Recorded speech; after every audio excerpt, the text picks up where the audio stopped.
You're the person in the.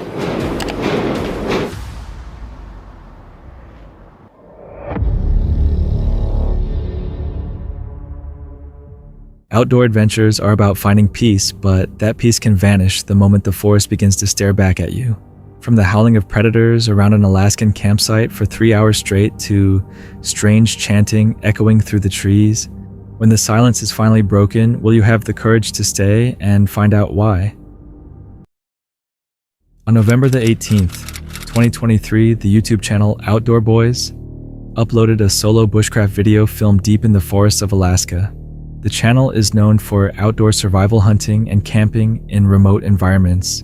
This time, Luke enters the woods alone in late autumn, gathering food, building shelter, and preparing for the night, unaware that the surrounding forest becomes far more active after dark than it appears during the day.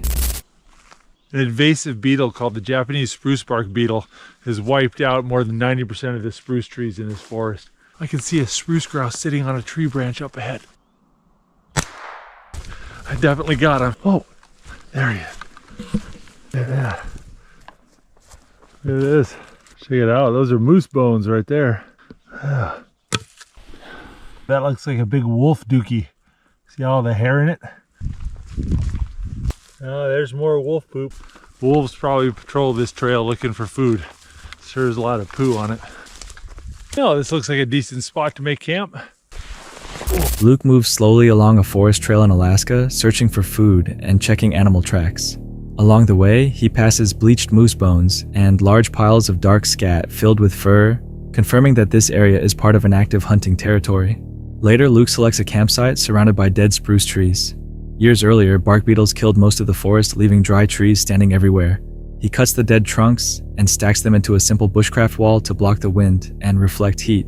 Nearly all the trees around him are dry. The wood burns very easily, turning the area into a place that could catch fire quickly. Alrighty, I'm gonna get away from my campsite and go clean this bird. There we go, a couple pieces of grouse breast meat.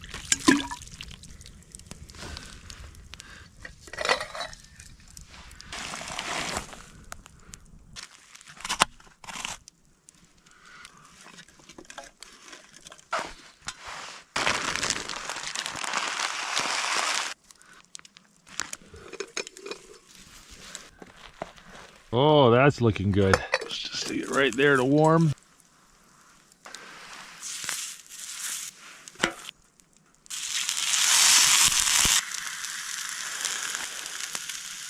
Oh, that smells delicious. May not look fancy, but I'm excited to eat it. Oh, that was delicious. As daylight fades, Luke cleans and cooks the grouse he hunted earlier. He eats beside the fire, following a calm and familiar routine. But beyond the light of the flames, the forest remains dark and quiet, giving no clear signs of what's nearby. At around 2:30 a.m., something changes. From inside the shelter, Luke hears howls coming from the forest. The sounds do not stay in one place. They move around the camp. As the howling continues, Guys, it's about 2:30 in the morning and there is a large pack of coyotes out around my camp. I can hear them laughing and barking off to the left and then over to the right. All right, I'm going to try to get some sleep and see if they come into camp and mess with anything. Well, good morning. I didn't sleep very well last night. I kept getting woken up by this massive pack of coyotes. I first heard them over here on the left, and it was so many dogs. Around 2 a.m., they were off here to the left, and then they worked their way through the woods in front of the tent. And then they got all the way out towards the car is. 4 or 5 a.m., they came back this way. And this time I could hear them behind the tent. But I kept the fire going all night, and as far as I know, they never came into camp. There we go, fried Spam. A little pat of butter here, we're gonna just melt all over it. Fried bread, honey butter, and Spam. The breakfast of champions right there. Hear that pack of coyotes started howling over there again. Luke begins to realize the animals are not alone. Instead of passing through, the animals seem to remain close. With the sounds lasting for hours from around 2 a.m. to 5 a.m., Luke keeps the fire burning all night, knowing the fire is the only thing keeping the animals at a distance. When morning arrives, Luke begins preparing breakfast, but the danger from the night has not fully passed. Faint howls still echo through the forest. As the coyotes continue to mark their territory, The sounds serve as a clear reminder that this place does not belong to humans. Recognizing the message, Luke decides to pack up his camp and leave the area. When coyotes remain active for long periods, it often shows confidence rather than simple curiosity. In remote areas, how long the sounds last can be more important than actually seeing the animals. When wildlife stays nearby for hours, it raises questions about how closely the situation is being watched. On January 27, 2026, the YouTube channel Trail Off, known for solo hiking and outdoor experiences in New Zealand, uploaded a video filmed in the Tararua Ranges near Wellington. The video follows a man hiking alone on the Dobson Loop Trail to clear his mind, unaware that the day would not unfold as expected. The man walks alone through dense native forest, enjoying the greenery and the sense of isolation. The path feels familiar and manageable. He talks about hiking as a way to reduce stress, and his mood remains relaxed as he moves deeper into the trees. Then, without warning, a painful incident threatens his safety. I'm on the ground right now. I've stepped down onto a root and it's given way, and I've heard a snap either in the root or in my ankle, and now I'm in a bit of pain. So I guess this is a really good opportunity for me to document what I'm doing to get myself out of this situation. I want to be clear, this is not pretend. I don't know how badly. I've already called loudly for help. No one has heard, and there's every chance that at 2:39 p.m. in the afternoon on a Saturday, there's a chance I might be the last person through this trail for the day. While stepping onto a tree root, it suddenly snaps, sending him to the ground in sharp pain and making it clear this is no longer a normal hike. The situation quickly escalates, and despite calling out for help, it becomes clear that he is completely alone in the forest. The pain was worse at the start than it is now. My first thought was that I'd broken my ankle, and so if I've done that, there's no way that I can get out of here. The pain is going to get substantially worse when I'm out of shock. This sucks. I don't want to do that. God.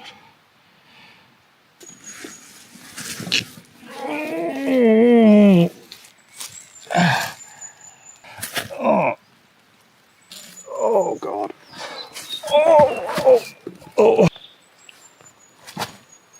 Oh. I can't go that foot first. There's no chance I can be out of here on this ankle before dark.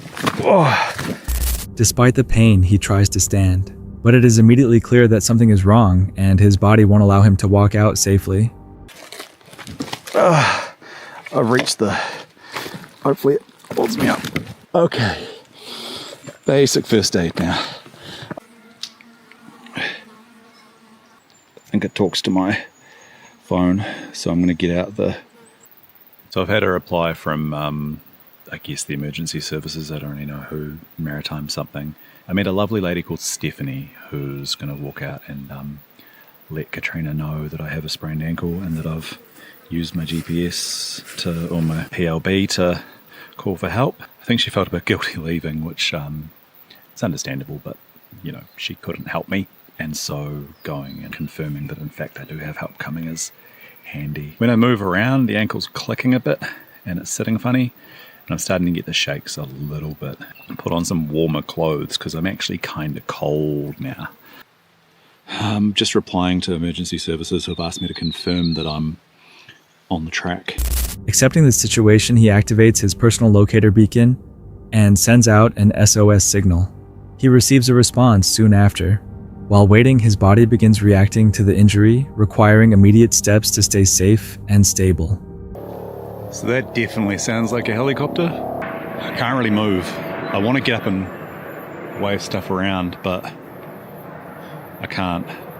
I am stupid, but the second you see the helicopter, you think, yep, I'm real pleased. And then you start to,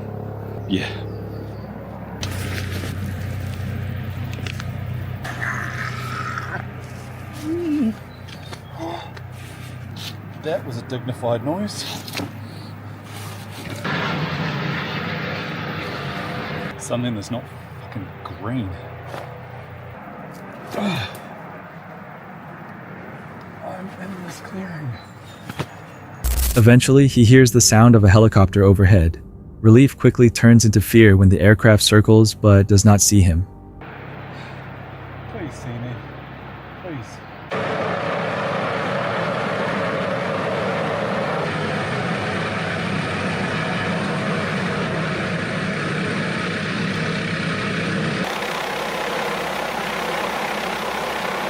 So someone winched down through the canopy and came up and helped me. It was really amazing. I was given a green whistle of drugs, which made me feel a lot better. I was still convinced it was sprain, but turns out was, in fact, a little fracture on the outside of the ball of the ankle. After several tense minutes, rescuers arrive and quickly transport him to the hospital. He is treated and sent home the same night, reflecting on how quickly a simple hike turned into a situation where help was the only option. Many viewers noted how quickly an ordinary hike can become dangerous when someone is alone. A single injury combined with isolation and time pressure can turn a small mistake into a serious survival situation. When hiking alone, how prepared are you for the moment when you can't walk back out on your own? The next unsettling video comes from Expedite Travels, a North American van life and expediting channel that documents solo journeys, freight runs, and real moments on the road. It is October 9th, 2020 in South Memphis RV Park and Ark Trail, Mississippi, United States. The vlogger begins exploring a trail near a lake, passing benches and a pavilion along the way. The area is open, quiet, and noticeably empty. He observes the calm surroundings, noting that the trail is monitored but remains accessible at all times. As he continues walking, the peaceful setting creates a steady atmosphere, one that feels relaxed but slightly off due to the complete absence of other people. Alright guys, I just had something freaky ass crap happen to me, and I am not lying. This is not a joke. I know I messed around before about the Bigfoot thing. I was walking and I seen, I don't even know how to explain it, man. It was like a red, it almost looked like somebody wearing like a red jacket, or you know what I mean, like a jacket, like it was far off in the distance. Then the environment shifts almost instantly. The woods fall into an unnatural silence. Bird sounds fade, and the usual background noise disappears, replaced by faint rustling that cannot be clearly traced. It was something, I missed something. Maybe it was a tag or something on a tree, or somebody put some kind of marker or something up. And I couldn't see nothing. It was gone when I came back. It's like dead quiet here. That's not good. Usually there's like flies around me, but usually there's birds chirping close by. It's like... He goes back to check the same spot, but whatever he thought he saw is gone, turning the moment into a subtle but growing camping encounter. Soon after, more movement is heard behind him. Small shifts in the brush and irregular sounds keep him alert. Birds return briefly at times, but their inconsistency only adds to the uncertainty. Like a loud, almost like whistle or screech or something. It was freaking weird, man. I don't know, like the hair on the back of my neck is standing up like somebody, I feel like somebody's watching me. It's dead quiet in here now. And it was when I first came in, you could hear birds, and this is near the exit. It's about, I don't know. So there's... The forest then becomes completely quiet again, with almost no natural sound remaining. Suddenly, a sharp, high-pitched whistle or screech cuts through the silence. The sound echoes across the trail, making it feel like something is close by. With a limited visibility and no clear explanation, the moment becomes the peak of the encounter.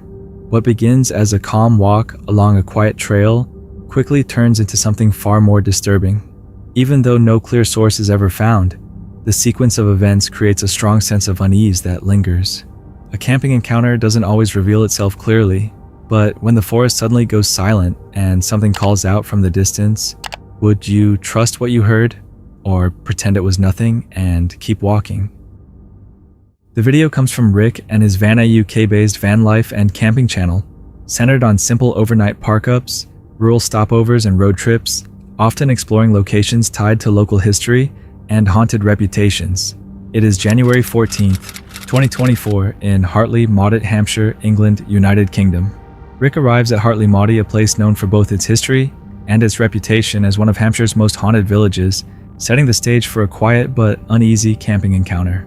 He explains that most of the original village and manor house have disappeared, leaving St. Leonard's Church as the only major structure still standing. Local stories describe hidden cellar remains, underground passages, sightings of ghostly coaches, and even reports of music coming from the church at night. I mean, it's pitch black. I'll show you.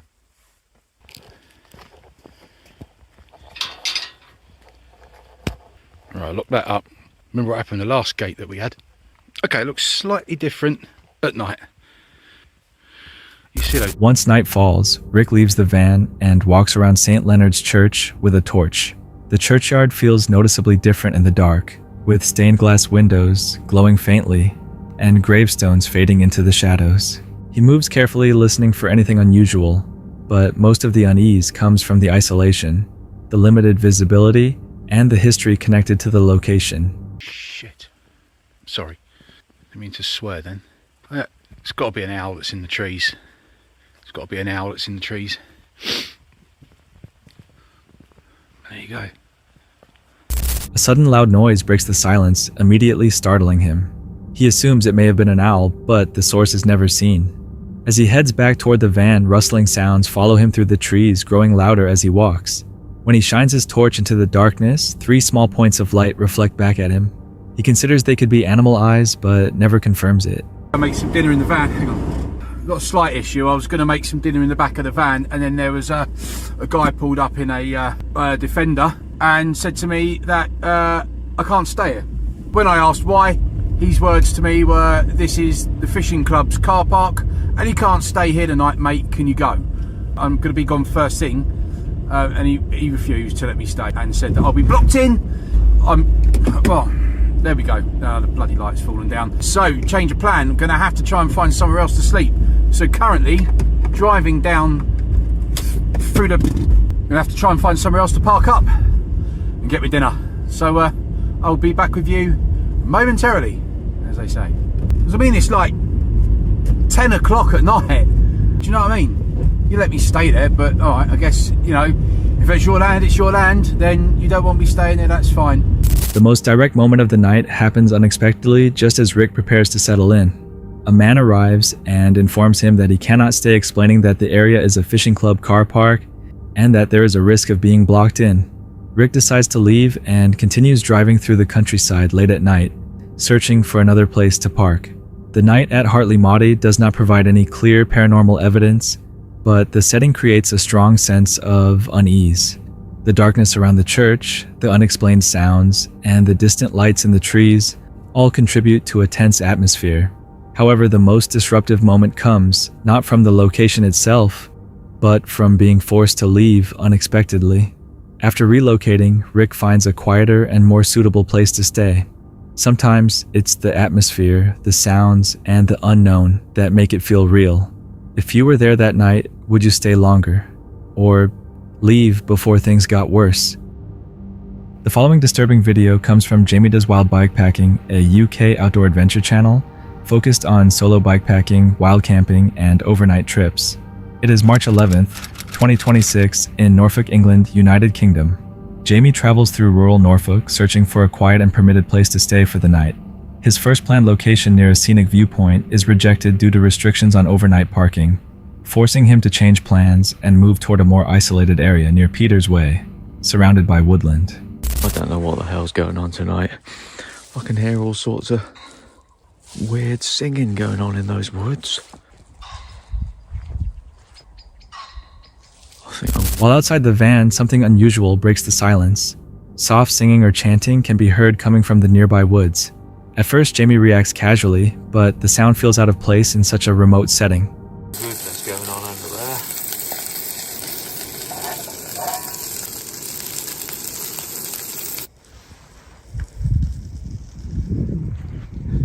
That's what we talk about tonight. Bugger that. Curiosity briefly takes over as he considers entering the woods to locate the source, but he hesitates, unsure if it's safe.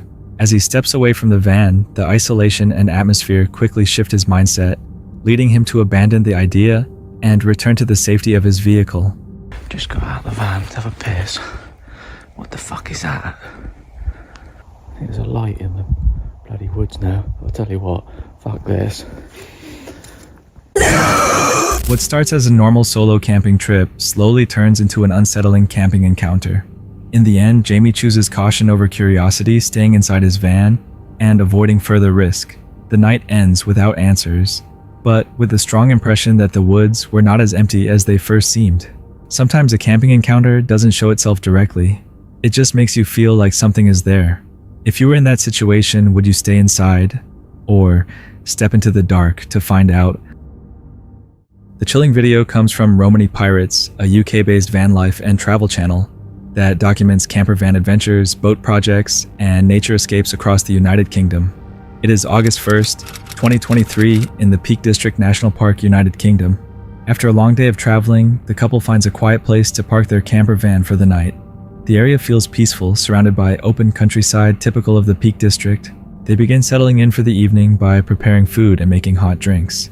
Their dog Daisy relaxes inside the van but remains alert to the surroundings outside. I don't want to get outside because I don't know what I'm walking into. I've had to like feed Daisy like 5 sausages already because there's so much shit noise. So I'm just trying to keep her as quiet as I possibly can do. I feel like something feels really. I don't like the feeling. I'll be alright. I'll drive off.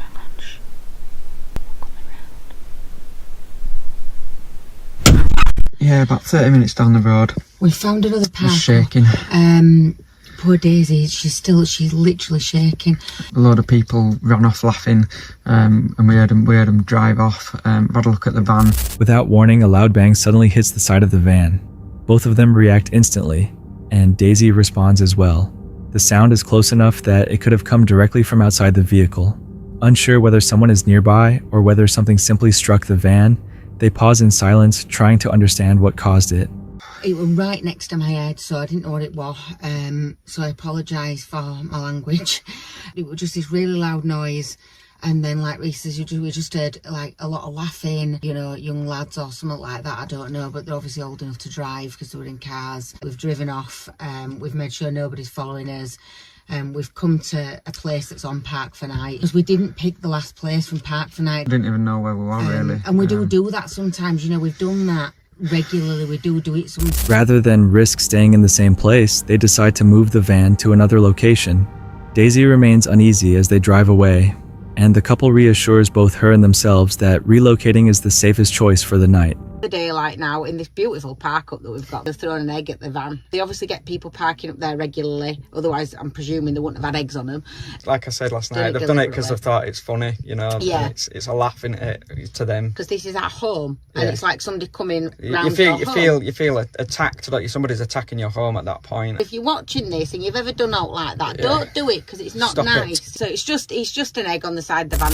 After the unexpected disturbance, the couple continues their journey through the Peak District. They spend time walking along misty trails, enjoying the scenery, and watching local wildlife. They also attempt to visit the area's well-known mermaid pool, a location connected to local folklore. However, they are unable to reach it during this trip. Despite the scare, the experience becomes another reminder of the unpredictable moments that can occur during overnight van life. The video ends on a positive note, emphasizing resilience, caution when staying in remote places, and the continued enjoyment of exploring the outdoors.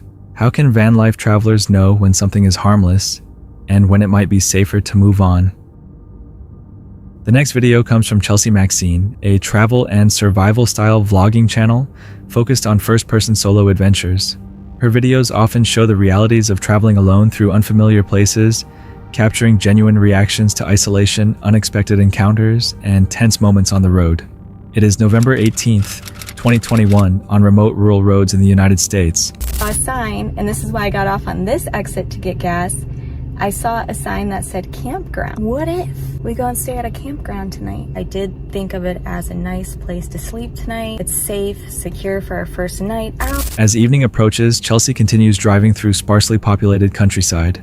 The roads are long, dark, and mostly empty, increasing the sense of isolation. She briefly stops for fuel and considers finding a campground where she could safely stay overnight. Wanting to feel more secure, she locks her doors and prepares herself mentally before continuing the drive.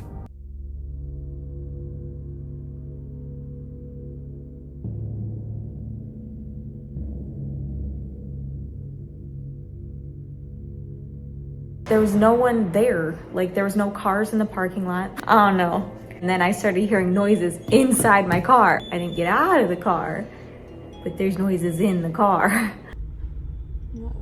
Continuing down the road, she briefly pulls over near a small isolated church. A nearby house suddenly has its lights turn on. Shortly after she stops, the timing makes her feel as though someone may have noticed her presence. Rather than stay in the area, she quickly decides to keep driving to avoid drawing attention to herself. You guys, he's right there again. The same freaking truck. At least he's kind of backing off now. I don't know. He's still really close, and I just really don't like it. And I don't like that he was pulled over. Further along the route, a large truck begins following closely behind her vehicle. The truck stays extremely close on the narrow, dark road, creating a tense situation as she tries to maintain distance. She briefly pulls over to allow the vehicle to pass. However, the encounter continues long enough to make the drive feel increasingly stressful.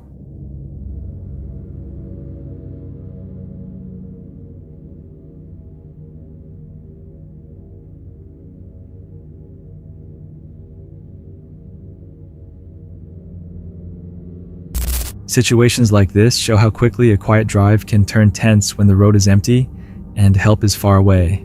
Sometimes it may only be coincidence or another driver on the same route. But moments like this raise a simple question when traveling alone at night. How can someone tell the difference between a normal situation and one that might become unsafe? The first video tonight comes from My Name's Teo, a US-based lifestyle and adventure vlog channel that combines urban exploration, abandoned locations, and everyday travel experiences.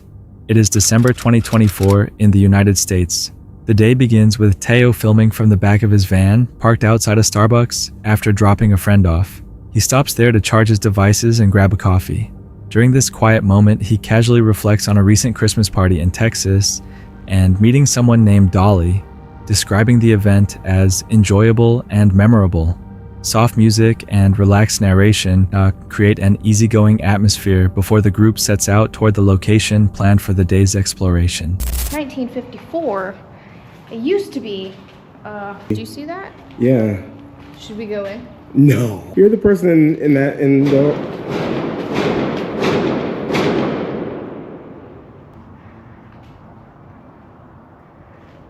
Okay, let's get out of here. Soon afterward, the group arrives at an abandoned incinerator building. From the outside, the structure appears heavily deteriorated. Rusted metal, broken concrete, and dark openings throughout the building make it difficult to see inside. Nervous laughter begins as they approach the entrance, discussing whether going inside is actually a good idea. Oh, wow. You want me to show the people? Yeah. All right, let's go. That's pretty scary.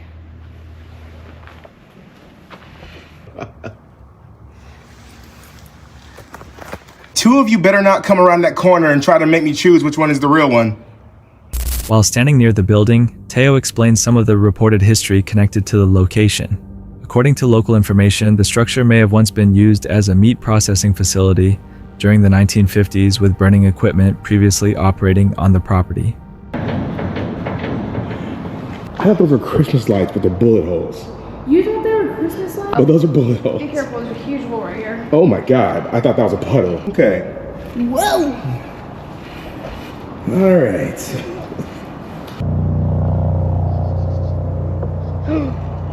Whoa! Wow.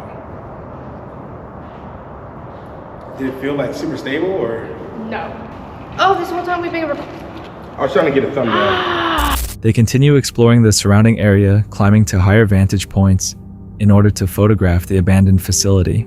The ground is muddy and slippery, and several parts of the structure appear unstable.